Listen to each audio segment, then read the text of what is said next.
السلام علیکم دوستوں، میرا نام ہے نعمان ناصر اور ہماری ویڈیو میں ایک بار پھر سے خوش آمدید۔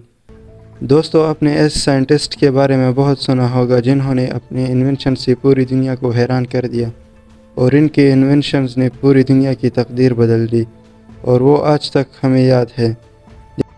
لیکن دنیا میں ہر شخص ایسا نہیں ہوتا، کیونکہ کچھ لوگ ایسے بد نصیب ہوتے ہیں جن کا بنا بنایا کام ہی خراب ہو جاتا ہے۔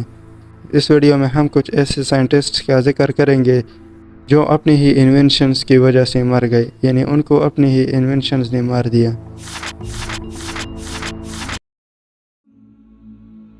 نمبر 1 پر آتے ہیں پرنس رچرڈ۔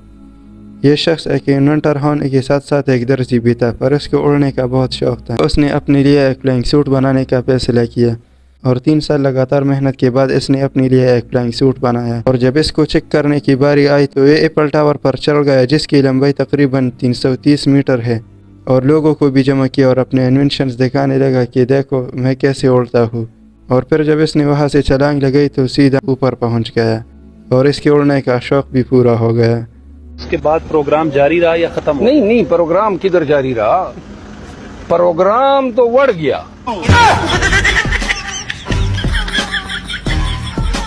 دوستو، اپنی فلائنگ کارز کے بارے میں تو سنا ہی ہوگا۔ یہ آج تک اتنے ایڈوانس ہو چکے ہیں کہ انہوں نے اپنا فلائنگ ٹیسٹ بھی پاس کر لیا ہے، اور یہی شوق 90s میں ہیری اسمولنگ کی اس شخص کا بھی تھا۔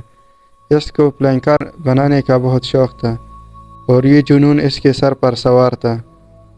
اس نے اپنے لیے ایک سادہ کار پر ونگز بلڈ کیے، اور اس کے بعد جب اس کی فلائنگ ٹیسٹ کا وقت آیا تو اس نے لوگوں کو جمع کیا۔ یہ فلائنگ کار تو کامیابی سے اڑ گیا، لیکن کچھ دیر بعد جب لوگوں نے آسمان میں دھواں دیکھا اور وہاں گئے تو دیکھا کہ یہ اس کی فلائنگ کار کا کریش ہوا ہے، اور بعد میں انویسٹیگیشن میں پتہ چلا کہ اس کی ویلڈنگ میں کچھ خرابی تھی۔ اور اس کے بعد اس شخص سے ملی ہے جس کا نام میکس ویلیئر ہے۔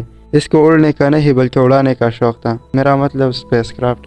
اس کو اسپیس کرافٹ بنانے کا بہت شوق تھا، اور یہ چاہتا تھا کہ یہ اسپیس کرافٹ بنائے۔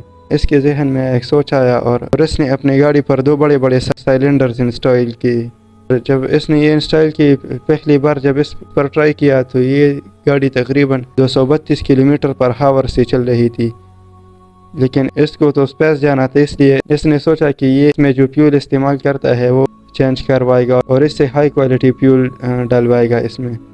جب اس نے یہ ایکسپیریمنٹ شروع کیا 13 مئی 1930 میں ایکسپیریمنٹ میں کچھ گڑبڑ ہو گئی اور وہاں ایک بلاسٹ ہوا اور یہ مر گیا۔ اس کا ایک کار آج بھی ایک میوزیم میں کھڑا ہے۔ اس کے بعد اس عجیب و غریب گاڑی کو دیکھیے۔ اس کے انوینٹر کا نام ویلوان انوانووچ تھا، جو سوویت یونین کے آفیشلز کے لیے ڈرائیونگ کا کام کرتا تھا۔ اب یہ تو ہم سب جانتے ہیں کہ اس وقت رشیا سوویت یونین ہوا کرتا تھا، جو کہ بہت بڑا ملک تھا، اور وہاں پر ایک کونے سے دوسرے کونے تک پہنچنے میں ہفتے لگ جاتے تھے۔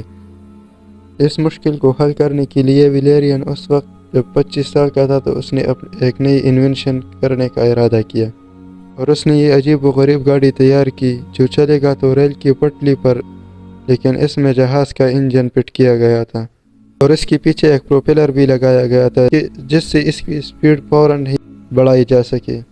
140 کلومیٹر پر ہاور کی اسپیڈ سے چلنے والی اس انوینشن کو ایروویگن کا نام دیا گیا۔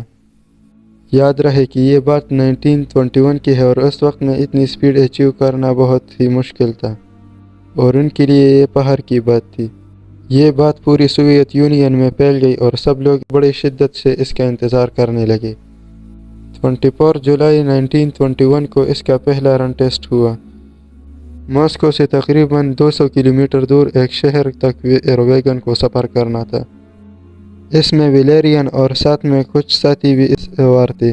جاتے وقت تو ان کا سفر ٹھیک گزرا، لیکن آتے وقت ان کا ٹرین پٹری سے نیچے اتر گیا اور ان کا ایک بھیانک ایکسیڈنٹ ہوا، جس میں ویلیرین بھی مر گیا اور ساتھی آفیشلز بھی مر گئے۔